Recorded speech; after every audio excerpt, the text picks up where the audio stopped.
நாம் மற்றவர்களை களைகள் என்று சுட்டுவதை விட்டு நமக்குள் கோதுமை மணிகளாக நல்லவையும் இருக்கிறது, களைகளாக கெட்டவையும் இருக்கிறது என்பதை உணர வேண்டும். அன்புக்குரிய சகோதர சகோதரிகளே, ஒரு உண்மையை சொல்கிறேன் பாருங்கள். ஒருவேளை ஏற்றுக்கிட்டாலும் சரி, ஏற்றுக்கலனாலும் சரி, உலகில் நல்லதும் கெட்டதும் இருப்பதை நாம் விரும்புவதில்லை.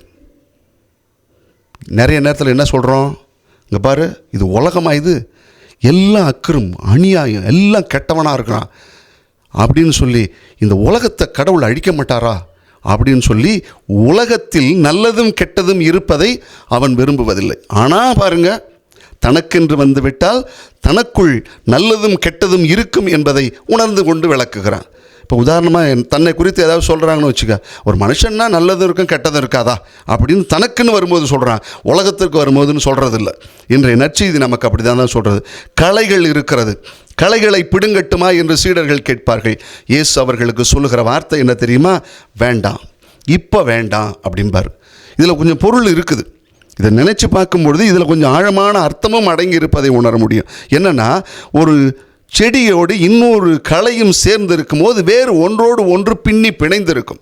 நீ களையை பிடுங்கும் பொழுது அதனுடைய செடியினுடைய மற்ற நெல்மணியினுடைய வேர்களும் ஆடி போகும். அது அதனுடைய வாழ்வுக்கு பலப்படாமல் போய்விடும், வீணாக போயிடும். அதனாலே நீ ரெண்டு சேர்த்து இதை பிடுங்காத அப்படின்னு சொல்லுவார். இன்னொன்று சொல்கிறாரு பாருங்க, நிறைய பேர் என்ன சொல்கிறான், இது கடவுளுடைய பலவீனமப்பா, கடவுள் தீமையை அனுமதிக்கிறது அப்படின்னு சொல்லி, கடவுளாலே முடியல அப்படின்னு அதான் சொல்லுவாங்க இல்லையா, கடவுளாலேயும் முடியலப்பா அப்படின்பாங்கள, அது மாதிரி இது நினச்சிக்கிறாங்க. அது அப்படியும் இல்லை. இந்த உலகத்தில் 100% நல்லவங்களும் இல்லை, 100% கெட்டவங்களும் இல்லை. அதையும் புரிச்சுக்கணும். இந்த உலகம் என்பதை எப்படி ஒப்பிடுறாங்க தெரியுமா? இந்த உலகம் கடலோடு ஒப்பிடுகிறார்கள். இந்த கடல் நம் மனதோடு ஒப்பிடப்படுகிறது, உள்ளத்தோடு. உலகம், கடல், நம் மனது, இதை மூணையும் சேர்த்து ஒப்பிட்டு பார்க்குறாங்க. ஒரு அளப்பரிய ஆற்றல் அங்கே இருக்குது. ஒரு கடல், ஒரு மிகப்பெரிய அளப்பரிய ஆற்றல். அது இன்னைக்கு பொருளாதாரத்தில் மிகப்பெரிய பங்கு வகிக்கிறது கடல் தான், கடல்சார் வாணிகம் தான். அது இன்றைக்கி எவ்வளவு தூரம் நாட்டினுடைய வளர்ச்சிக்கு மிகப்பெரிய அளவில் பங்காற்றுகிறது என்று சொல்லுவார்கள். அங்கே தான் ஆபத்தான உயிர்களும் இருந்து கொண்டிருக்கிறது, ஆபத்தான சுழற்சிகளும் இருக்கிறது. ஏன் இவ்வளவு தூரம் இருக்கும்போது இதுதான் சமநிலையை கொண்டு வருகிறதோ என்று கூட யோசிக்க தோணும். அந்த அளவுக்கு கடல். அதே மாதிரி நம்முடைய உள்ளம், இந்த உலகம் அப்படி தான் இருக்குது. ஆற்றலும் அங்கு தான் அடங்கி இருக்கிறது, அசுத்தமும் அங்கு தான் அடங்கி இருக்கிறது. இப்படி தான் இருந்துக்கிட்டு இருக்குதான். இப்போ இது என்ன செய்கிறது? நீ இதிலேருந்து ஒன்றும் கை வைக்காத, விடு அப்படிங்கிறார். அன்புக்குரியவர்களே, முகலாய பேரரசு என்று சொன்னாலே எல்லாருக்கும் ஞாபகம் வருவது அக்பருடைய வாழ்வு.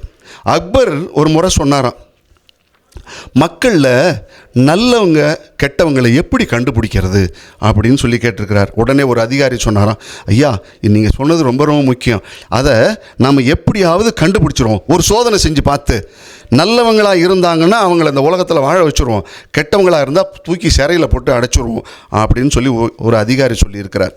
சொன்ன உடனே அந்த நேரத்தில் அக்பர்னு வந்தாலே இன்னொரு கதாபாத்திரம் உள்ளே வருமே, பீர்பால், அவர் வந்தார்.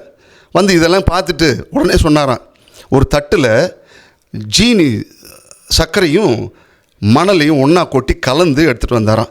இதை நீங்கள் தனித்தனியாக பிரித்து கொடுங்க, நீங்கள் தனித்தனியாக பிரித்து கொடுத்தீங்கன்னா ரொம்ப நல்லாயிருக்கும், அதை தான் நம்ம நல்லது கெட்டதை பிரிக்க முடியும் அப்படின்னு சொல்லி காட்டினாராம். ஆனால் அதே நேரத்தில் இது ரெண்டும் ஒன்றோட ஒன்று கலந்துடக்கூடாதுன்னு ஒருத்தர் ஒரு ஐடியா சொன்னார். இது தண்ணியில் கொட்டுங்க, தண்ணியில் கொட்டுனீங்கன்னா அது கரைஞ்சிடணும், சில நேரத்தில் மணலும் கரைஞ்சி விடுது, அதனால் அதையும் கொட்ட முடியாது அப்படின்னு சொல்லிவிட்டாங்க. உடனே பீர்பால் என்ன சொன்னார், நேராக அதை அப்படியே எடுத்துகிட்டு தோட்டத்துக்கு போனார். ஒரு எறும்பு புத்து இருந்தது, எறும்பு புத்துக்கு பக்கத்தில் இதை ஒரு பேப்பரில் கொட்டி அப்படியே வச்சார். எறும்பெல்லாம் வந்துச்சு, சீனியெல்லாம் எடுத்துகிட்டு போச்சு, மீதி இருந்த மணல் துகளெல்லாம் அப்படியே கிடக்குந்தது. அப்போ தான் கொண்டு வந்து காட்டினாராம், இது நம்மளால் முடியாது அப்படின்னு. நம்மளால் நல்லவன் யார் கெட்டவன் யாருன்னு கண்டுபிடிக்க முடியாது. இது எல்லாம் தெரிஞ்சவர் யாருன்னா கடவுள் தான். அதனால் கொஞ்சம் பொறுங்க, கடவுள்கிட்ட கொடுத்துருங்க, கடவுள் பார்த்துக்குவார். மனித அறிவால் இது முடியாது, கடவுளுக்கு தான் நல்லா தெரியும். அதனால் கடவுளுக்கு நல்லா தெரிஞ்சவருக்கு காலம் வரும்போது அதை கரெக்டாக செய்வார். அது வரைக்கும் கொஞ்சம் பொறுமையாக இருங்க. நல்லதும் கெட்டதும் நம் வாழ்வில் என்றும் இருந்து கொண்டே இருக்கும். காலம் விடுங்கள், கடவுள் பொறுப்பெடுத்துக் கொள்கிறார்.